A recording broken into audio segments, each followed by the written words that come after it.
Any regret in life?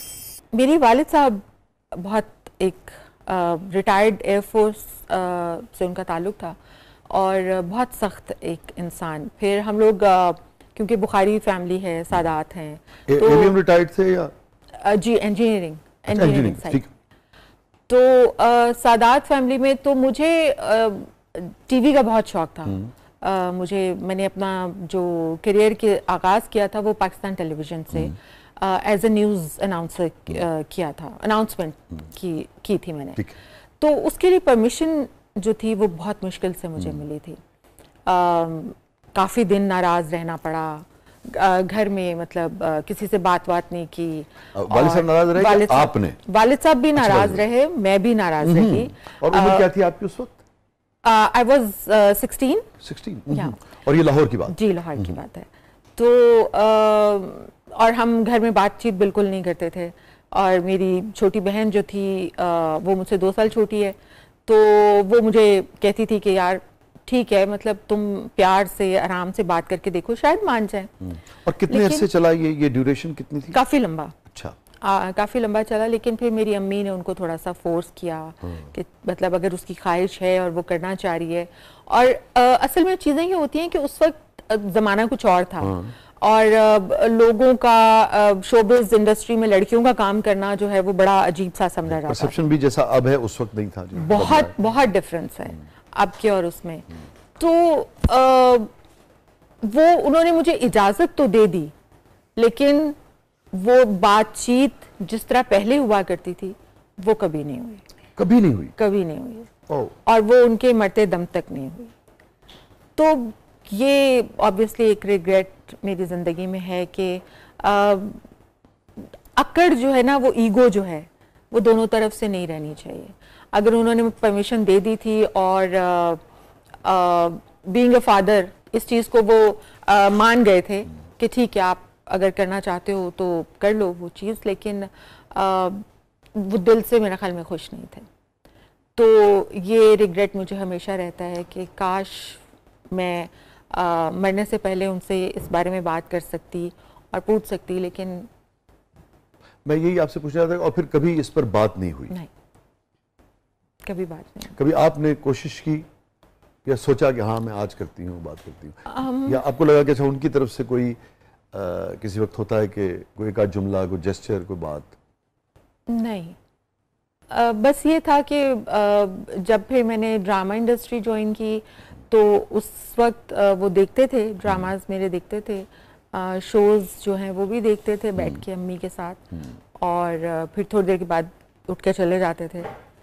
तो अम्मी ये मुझे बताती हैं क्योंकि ज़ाहिर है मैं तो कराची में हुआ करती थी और वो लोग यहाँ पे थे लाहौर में।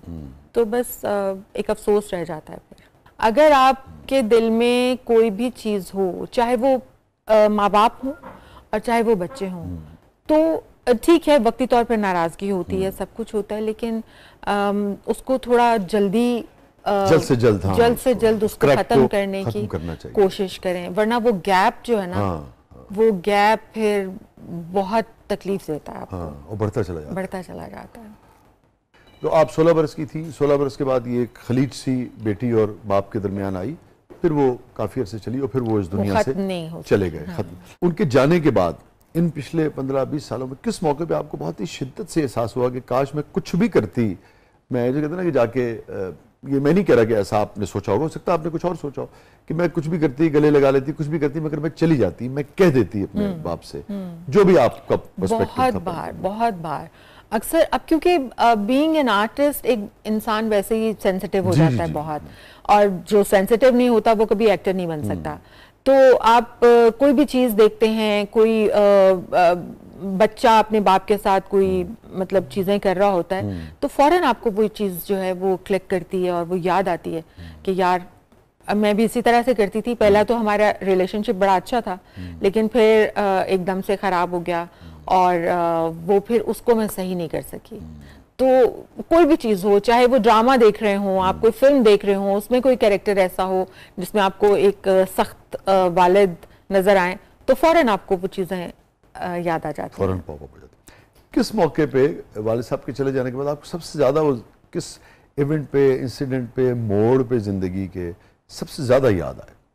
हर मोड़ पे जो चले जाते हैं वो तो हर मोड़ पे याद आते हैं, और फिर अगर कुछ रिग्रेट्स हों उनके और आपके दरमियान तो वो फिर काफ़ी चीज़ें आपको याद आती रहती हैं।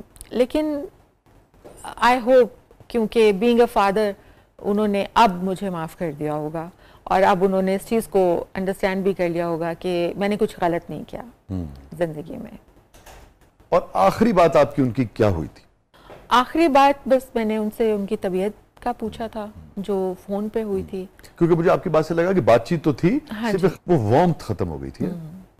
नहीं, वार्मथ रहती है, आपकी सब चीज़ें वहीं पे होती हैं, लेकिन आप खुल नहीं पा रहे होते ना, अपने जो एक अंदर की चीज़ होती है वो आप बयान नहीं कर पा रहे होते, और ना ही अगला इंसान जो है वो उसको दोहराना चाह रहा होता है या उसको सरफेस पे लाना चाह रहा होता है कि शायद कहीं फिर जो है वो रिलेशन खराब ना हो जाए, या फिर तकल्लुफी खत्म हो जाती है ना? ऐसा कुछ होता है, यानी कि एक तकल्लुफ सा आ जाता है किसी भी रिश्ते में। बिल्कुल बिल्कुल तकल्लुफ आ जाता है, एक तकल्लुफ आ जाता है। तो वो तकल्लुफ जो है ना वो तकलीफ होती है एक्चुअली।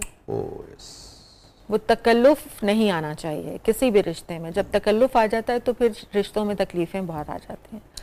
मैं आगे बढ़ने से पहले आपका बहुत शुक्रिया अदा करूंगा। आपने बहुत ही इंसानी रिश्ते की, बाप बेटी के ताल्लुक की बहुत ही बारीक, बहुत ही पर्सनल बात हमसे शेयर की। मगर मैं समझता हूँ कि बहुत सारे जो वालिदैन हैं, बाप बेटी, बाप बेटे, माएँ अपने बच्चों के रिश्तों के साथ हवाले से, यकीनन वो सब सीखेंगे। बच्चे या वालिद जो भी आपस के रिश्ते में चीज़ें होती हैं, अगर वो सेटल भी हो जाएं, जब आप समझते हैं कि अभी कोई ऐसी चीज़ नहीं है, सेटल भी हो जाए, तो उसको जल्द से जल्द उस खलीज को बस इतना वापस उस जगह पे लाने की कोशिश करनी चाहिए। बात करके आप उसको जल्द से जल्द खत्म कर दें। और मतलब आप दो, अगर जाहिर है बाप बेटी का रिश्ता या माँ का और बेटे का रिश्ता जो है वो बड़ा प्यारा सा रिश्ता होता है, और बाप अपनी बेटियों के लिए और बेटियां अपने बाप के लिए बहुत सेक्रीफाइस करती हैं, बहुत चीज़ें करती हैं। इवन वो ऐसी जगहों पे शादियां भी कर लेती हैं जहाँ पे वो नहीं करना चाह रही होती, या जहां आगे जाके उनके बहुत तकलीफें होती हैं, लेकिन वो सिर्फ अपनी बाप की इज्जत की खातिर वो चीज़ें कर रही होती हैं। तो ये सब चीज़ें जो है ना, ये अगर इनको बैठ के सुलझा लिया जाए और दोनों एक दूसरे से अपने तरीके से माफ़ी मांग लें और एक्सक्यूज कर लें और एक दूसरे को हग करके वो बात खत्म कर लें, तो बहुत अच्छा होता है, और वो सब चीज़ें ज़िंदगी में हो जानी चाहिए। एक सवाल मैं आपसे जरूर अलबत्ता इस हवाले से पूछूंगा। ये एक जिंदगी का एक वाक़या हुआ ना जो बहुत अहम तरीन है आपकी जिंदगी, अदरवाइज भी बिल्कुल जिस चीज़ के ऊपर आपका स्टांस क्लियर हो लाइफ में, जो आप समझती हैं कि मैं समझती हूँ दुरुस्त है और ये मेरा राइट है, उस पर बिल्कुल लचक नहीं रखती, या कभी कहती हैं कि ठीक है ये मेरा राइट है, मेरा स्टांस है, मगर छोड़ो यार। अब तो बहुत लचक आ गई है, वक्त के साथ साथ बहुत चीज़ें इंसान सीखता है, और उसमें यह है कि एक वक्त होता है जब आप बहुत स्टबन होते हैं, आप थोड़े जिद्दी भी होते हैं, और उसके भी पीछे कुछ ना कुछ होता है। मतलब आपके साथ कुछ ऐसी चीज़ें हुई होती हैं बचपन में, क्योंकि मैंने आपको बताया कि फादर वॉज वेरी स्ट्रिक्ट, ठीक है ना, तो हमने मारें भी खाई हुई हैं, हमने अच्छी खासी मारें खाई हुई हैं, पढ़ाई के ऊपर भी और शरारतों के ऊपर भी और सब चीज़ों के ऊपर। तो वो जो मार होती है ना, वो आपको स्टबन कर देती है, तो वो जिद जो है ना वो तब बच्चे में पैदा हो जाती है, और उस वक्त फिर वो ये समझता है कि ये मेरा राइट है। जिद नहीं समझ रहा होता उसको, वो समझता है कि मेरा राइट है। बहुत सारी चीज़ें